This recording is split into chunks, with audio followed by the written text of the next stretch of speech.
देश में गैर बासमती धान उत्पादन करने वाले किसानों के अच्छे दिन आने वाले हैं। दरअसल मोदी सरकार ने ऐसे किसानों को धान का निर्यात करने पर 5% इंसेंटिव यानी प्रोत्साहन राशि देने का फैसला लिया है।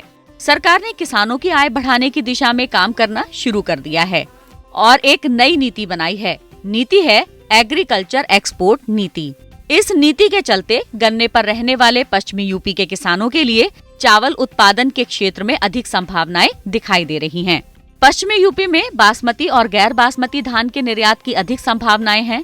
गैर बासमती धान के निर्यात पर 5% इंसेंटिव मिलने से मेरठ, सहारनपुर, मुजफ्फरनगर, शामली, बागपत और बिजनौर समेत अन्य जिलों के किसानों को अच्छा खासा लाभ होगा।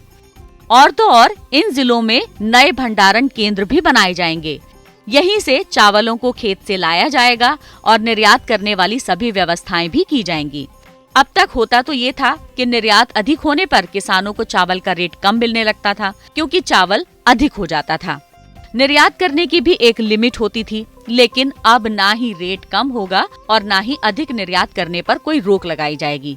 इसके लिए एक टीम का गठन किया गया है जो ये सारी व्यवस्थाएं बनाएगी और सभी समस्याओं का समाधान भी करेगी। साथ ही साथ हर सप्ताह मॉनिटरिंग भी की जाएगी और पहली बार सभी देशों के दूतावासों में बाकायदा एग्रीकल्चर एक्सपोर्ट सेल भी बनाई जाएगी। सेल का काम होगा कि देश से क्या निर्यात किया जा सकता है जिसका अच्छा दाम किसानों को मिल सके। साथ ही साथ भारत के विदेशी मुद्रा कोष को भी बढ़ाया जा सकेगा। अब ये भी जान लीजिए कि भारत किन उत्पादों में आगे चल रहा है। मसाला, दूध, दाल और चावल, इन सब के निर्यात में भारत का स्थान पहले नंबर पर है। कृषि निर्यात के बारे में अगर बात करें तो बासमती के निर्यात से भारत में सबसे ज्यादा विदेशी मुद्रा आती है। अब बासमती के साथ ही गैर बासमती निर्यात को भी बढ़ाने पर सरकार जोर दे रही है।